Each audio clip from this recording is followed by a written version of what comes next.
حاضری په میدان کې بدله حصہ حکم ورنکي ورته وایا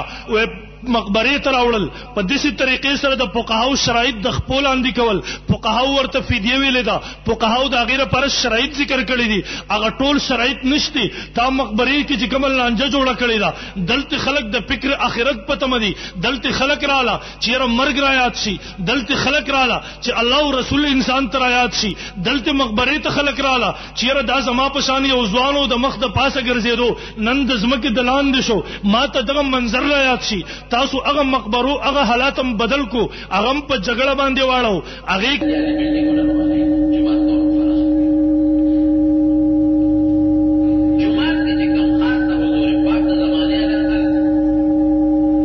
قبر په غاړه باندې مناسین خدای دې کور روان کوملیان علما په ولې بدنامي ماوی دا نن سبب په مقبره کې چې کم کیږي والله لازم د فقهاو یو شرط په دې کې رخپولان دي کیږي فقهاو والله لازم دا افتراء د فقهاو باندې د یو فقيه نه د فکر یو کتاب نه دا څوک نشي ثابتولای بهرحال محترم معرض کو دا د هیله اسقاط او فدیه نه انکار نه کو غشته خو هغه هیله اسقاط چې کوم فقهاو لیکل دا په هغه شرایطو سره چې کوم فقهاو ذکر کړی دي نن سبا چې تا کوم میلې جوړې کړې دي دا نشتی نه قران کې ردی ثبوت شته نه احادیث د پیغمبر علیه الصلاۃ والسلام کې ردی ثبوت شته او نه د فقهاو په عباراتو کې ردی ثبوت شته بلکې ها زدا خبره کوم کنن سبا دا ډراما دا غویما یو سړی دین غړي او کې د بدعتي دی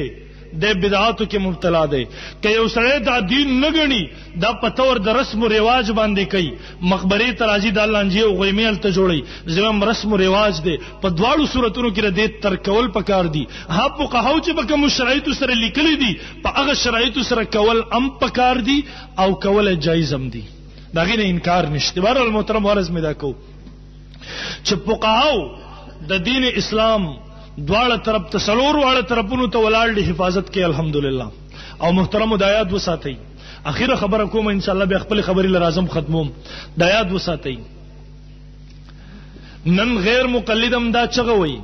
نن وابی دا چغوي نن جماعت المسلمین والا دا چغوي د احناف سره زمونږ اختلاف په خبره ده د مقلدین سره زمونږ اختلاف په خبره ده د په پورن د اغزینه شروع شي مونږ ورته وایو قران او حدیث ومني احناف مونږ رابلی د امام فقه ته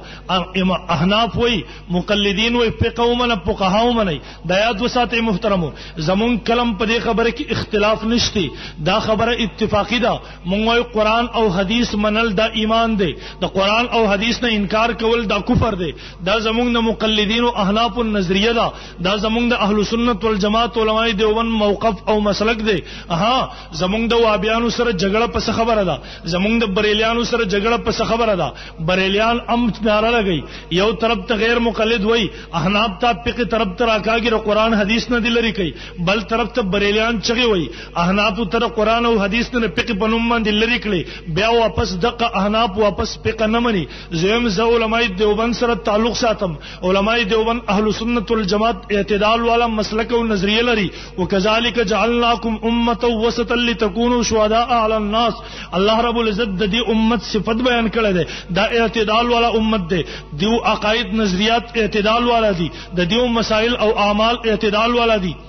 یو طرف ته غیر مقلدم دوکه وکړه وابیم ته په وسوسو کې ورزولې ماوي د وابي سره زما په دې خبره کې اختلاف نه دی ها د وابي سره زما اختلاف په دې خبره کې دی وابي وای په قران کم آیاتونه چې ستاره خواهش او د مرزي مطابق دی هغه ومنه وابي وای د نبی له سلام احادیث کم احادیث چې ستاره ذهن او د نظریه د خواهشاتو مطابق دی هغه ومنه د باقینه انکار وکړه ز اهل سنت والجماعت دیوبندی حنفیم زم نه قران او حدیث پورا منل دا ایمان دی کم آیاتونه چې مرضی او د خواهش مطابق هغه منل د باقینه انکار کول دا ایمان نه دی تاسو له وګورئ جی سو کاله مخ کی پېښور کې اوسې کې زما بیان نشو وا بیان رااله ناظم راوستو به ما سره کې راستا ما ته مونږ سره به مناظره کې ما ورته مناظره پس کوي ما ته وي تاسو مونږ په 100 بجې دی جی ان شاء الله په باندې به کوي ان شاء الله ٹھیک ده کنه په باندې به کوي ان شاء الله زمونږ د احناف په نسبت باندې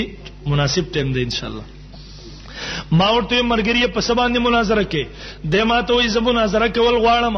تا چې په سباندې بحث وکړو ما ورته ما په دوه مسلو بحث وکړو یو په درې طلاق والا مسله باندې دویم د تراویح مسله باندې ما ورته دې باندې بحث کې ویل نه دې باندې بحث نکوم ما ورته ته په بحث کې د ما ته زم مناظره کوم تقلید په مسله باندې نو ما ویل او تاسو له نور څه درځم نه یو تقلید هم زده کړل دي ما ورته ها ټیک دا وس مناظره کې دی وای نه وس مناظره نکوم تاریخ ټیم زیب متعین کوه کې به مناظره وکړو ما ورته دا کاغذ درواخ خپل مدعا او داوا ولیکا زب جوابي داوا ولیکم ان شاء الله العزیز مناظره به مقرر کو د مال واپس په کاغذ باندې لیکل وکړه وای زمونږ د اهل حدیثو داوا دار چې قران او حدیث واجب الاتباع ده